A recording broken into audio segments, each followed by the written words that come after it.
Hello students, today we will start a new chapter number 7, birth. Okay, it's for class 11. Let us know something about the author. The author is A.J. Cronin.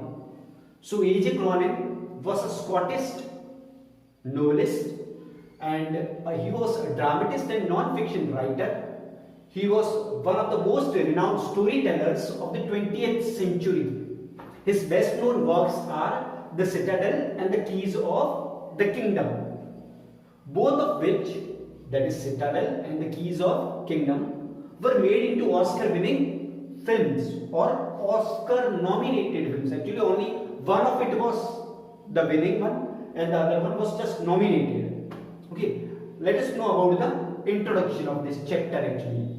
This chapter, Birth, it is an excerpt from A.J. Cronin's what?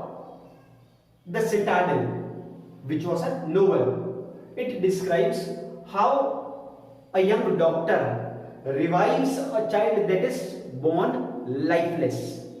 Now, let us study this chapter point-wise.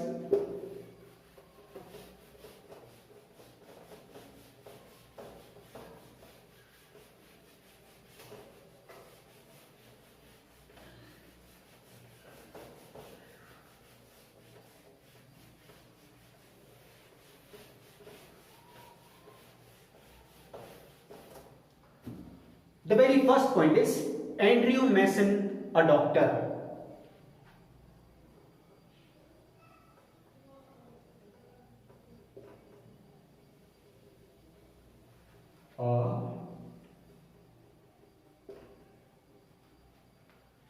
Doctor. Okay. So Andrew Mason, he was a young doctor. He had newly passed out of a medical school and joined as an assistant to Dr. Edward Page. Now their clinic was in the small Wells town of Blenheim. Okay, it was a mining town. So there a miner actually, Joe Morgan, who was a resident of this town, and he was a well-built person and worked as a driller actually at the mines. So he lived with his wife. They had been married for about 20 years, but so far they didn't have any child. Now Mrs. Morgan was expecting her first child. Okay. Next point, Joe Morgan waiting for Andrew.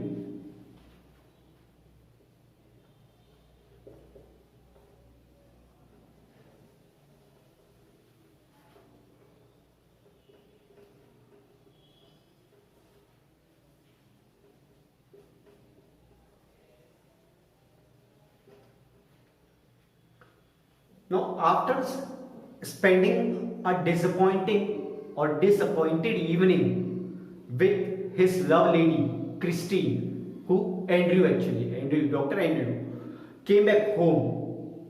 He found Morgan waiting for him for an hour. Okay, and he said that his wife needed Andrew's presence because the child was expected to be born before time, means premature. Okay, and together they set out for Morgan's house.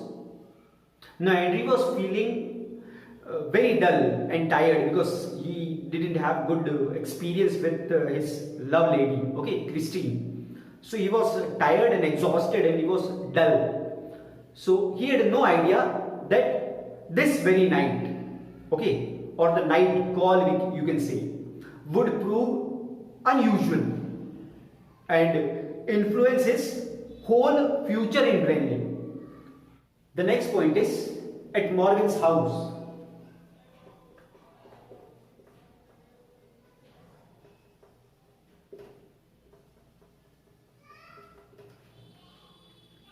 Now when they reached the door of number 12, Morgan stopped outside the door. Okay, number 12, that is Morgan's house. He said that he won't go in, and inside a narrow stair led up to a small bedroom. It was clean but poorly furnished. It was lit only by an oil lamp. Mrs. Morgan's mother was sitting beside the patient. She was tall, grey-haired woman of about 70. Then an elderly midwife was also there.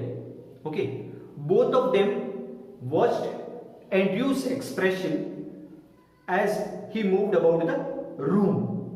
They were watching who? Mrs. Morgan's mother and the midwife. Now the next point. Andrew lost his thoughts.